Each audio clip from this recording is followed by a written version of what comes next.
Hello everyone, myself Vidya Sharma and welcome to my channel, that is Vidya Economics Mantra. It is my very first video and this channel is specially for economics. Its name shows that Vidya Economics Mantra. यहाँ पर मेरे channel में class 11th और class 12th से related economics के सारे topics cover कराए जाएंगे. आज हम लोग स्टार्ट कर रहे हैं क्लास 12th के इकोनॉमिक्स के सिलेबस से. स्टूडेंट्स यहाँ पर अगर हम बात करें इकोनॉमिक्स की, इकोनॉमिक्स का जो सिलेबस है वो एक्चुअली थ्योरेटिकल पार्ट डिवाइडेड है 80 मार्क्स का. 80 marks is for theoretical part, that is for theoretical part. And if we say about the practical कितने का है आप लोगों का? 20 मार्क्स का. 20 मार्क्स का आप लोगों का प्रैक्टिकल है जिसमें कि आपका वाइवा और फाइल आएगी. एंड यहाँ पर 80 मार्क्स का आपका थ्योरी है एंड टोटल हो गए आपके 100 मार्क्स. यहाँ पर हम कवर करने जा रहे हैं सारा का सारा सिलेबस, सारे के सारे सिलेबस के बारे में हम डिस्कस करने जा रहे हैं. Here we get start from macro economics. सबसे पहले मैक्रो इकोनॉमिक्स आप लोग 11th में करके आए हो, दैट इज माइक्रो इकोनॉमिक्स, जो कि इंडिविजुअल की स्टडी कराता था. इंडिविजुअल मार्केट हो गया, इंडिविजुअल कंज्यूमर हो गया, इंडिविजुअल प्रोड्यूसर हो गया. इंडिविजुअल बेस्ड स्टडी कराता था माइक्रो इकोनॉमिक्स, और ये कराता है aggregate based study. Aggregate based study कराने वाला है आपका macro economics, that carries 40 marks, जो कि क्या कैरी करता है? 40 मार्क्स कैरी करता है. और इसमें 5 यूनिट्स डिवाइडेड है, 5 यूनिट्स इसमें डिवाइड हैं. एक एक करके सारी यूनिट्स के गो थ्रू होंगे हम. यहाँ पर फर्स्ट यूनिट है नेशनल इनकम. फर्स्ट यूनिट आपकी आएगी नेशनल इनकम. एक चीज और बच्चे, जो मैक्रो इकोनॉमिक्स है वो आप लोगों का टोटल टेक्निकल लैंग्वेज को लेकर चलेगा. इकोनॉमिक्स की जो अपनी लैंग्वेज होती है, टेक्निकल लैंग्वेज, वो आपको प्रॉपरली इसमें यूज करनी है because it is totally technical subject. यहाँ पर फर्स्ट यूनिट है आपकी national income. National income carry करता है 10 मार्क्स. नेशनल इनकम कितने? 10 मार्क्स. यहाँ पर नेशनल इनकम जो है इसमें थ्योरेटिकल पार्ट भी आएगा और न्यूमेरिकल पार्ट भी आएगा. Here it will include theoretical part plus numerical part. यहाँ पर नेशनल इनकम जो है इसके अंदर पहले बेसिक्स को करेंगे, देन उसके बाद उसके न्यूमेरिकल्स, उसके कुछ फॉर्मूले हैं जिसके गो थ्रू हम होंगे, और फिर उससे रिलेटेड उन फॉर्मूलों से रिलेटेड हम क्या करेंगे, नेशनल इनकम को कैसे काउंट किया जाता है वो सब सीखेंगे. देन उसके बाद आएगा unit 2, that is money and banking. Money and banking जो है बच्चे वो कैरी करता है 6 marks and this is totally theoretical subject, totally theoretical. यहाँ पर मनी एंड बैंकिंग कितना कैरी करता है? 6 मार्क्स. और बहुत, if I say about this chapter, this unit, that means it is the easiest one. ये क्या है? easiest है.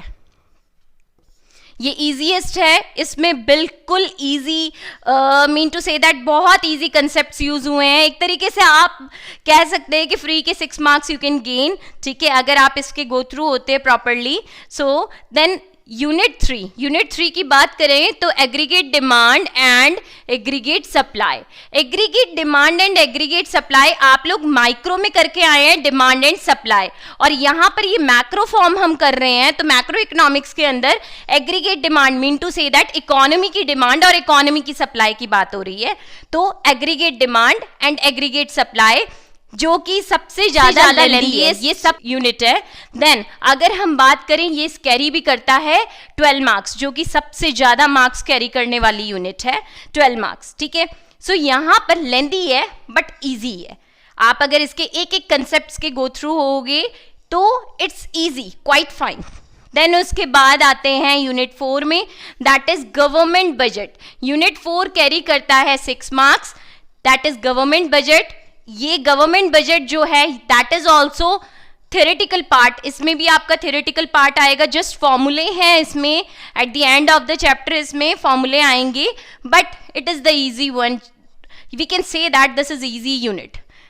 देन उसके बाद आता है आपका balance of payment and foreign exchange rate. अब ये बैलेंस हमारा एक्सपोर्ट्स एंड इंपोर्ट्स के थ्रू हमारी इकोनॉमी का फॉरेन इकोनॉमी के साथ रिलेशन, ठीक है. इसी का ही दूसरे वाली जो चैप्टर है वो क्या है? दूसरे वाला चैप्टर है इसका foreign exchange rate. Foreign exchange rate जो है ये थोड़ा सा आई विल से दैट ये कंफ्यूजिंग काइंड ऑफ है कि कई बार बच्चे इसमें कंफ्यूज हो जाते हैं कि डेप्रिसिएशन क्या होता है, डिवैल्यूएशन क्या होता है। अगर करेंसी डेप्रिशिएट हो रही है तो वो एप्रिशिएट समझते हैं, जब एप्रिशिएट हो रही है तो वो डेप्रिशिएट समझते हैं। उसमें थोड़ा सा कंफ्यूजन है। अगर आप अपने कंसेप्ट साथ साथ क्लियर करते हुए चलोगे कोई डाउट नहीं है, सारा का सारा बिल्कुल क्रिस्टल क्लियर होते हुए चलेगा आप लोगों को, ठीक है। So it carry 6 marks total आप लोगों का हो गया 6 marks, 12 marks, 6 marks, 6 marks, that in total हो गए आप लोगों के 40 मार्क्स किसके, मैक्रो इकोनॉमिक्स के। अब चलते हैं इंडियन इकोनॉमी में। Indian economy, Indian economic development इसको कहते हैं। सो इंडियन इकोनॉमिक डेवलपमेंट जो है वो कितने कैरी करती है, 40 marks. Indian economic development carry करती है 40 मार्क्स। देन आपके इसमें अगर हम देखें तो मेनली 3 यूनिट्स डिवाइड है। आपकी कितनी यूनिट्स डिवाइड है, इसमें 3 यूनिट्स डिवाइड है। और ये जो ये इंडियन इकोनॉमी है ये क्वाइट डिफरेंट है आपकी मैक्रो इकोनॉमिक्स से। कैसे, इसमें पूरा का पूरा थियोरेटिकल पोर्शन आएगा, इसमें पूरी की पूरी थियोरी आएगी और इसमें as compared to macro economics आपको इतनी ज़्यादा टेक्निकल लैंग्वेज की ज़रूरत नहीं होगी, ठीक है। इसमें आप अपनी तरफ से बना सकते हो but you should know the concept, you should know about, you should have knowledge about that, okay. Then उसके बाद अगर हम बात करें यूनिट 1 की, सो यूनिट 1 में आप लोगों का आएगा development experience, development experience and economic reforms since 1991। Development experience कब का, 1947 से 1991 तक के पीरियड का। Mean to say that post independent period से लेकर बिफोर इकोनॉमिक रिफॉर्म के पीरियड का आपका डेवलपमेंट एक्सपीरियंस हम लोग इसके गो थ्रू होंगे कि क्या क्या हमारी इकोनॉमी में चेंजेस आए थे, what was the condition of our economy, ये सारा का सारा हम इसमें करेंगे। देन उसके बाद इकोनॉमिक रिफॉर्म सिंस 1991 में इकोनॉमिक रिफॉर्म आया जिसमें न्यू इकोनॉमिक पॉलिसी आई, NEP 1991 के नाम से हम इसको जानते हैं। इसमें आया था आपका लिबरलाइजेशन, प्राइवेटाइजेशन एंड ग्लोबलाइजेशन, जिसको हम कहते हैं LPG, okay. So that is unit 1, 12 marks carry करती है आपके। देन उसके बाद आते हैं यूनिट 2 में।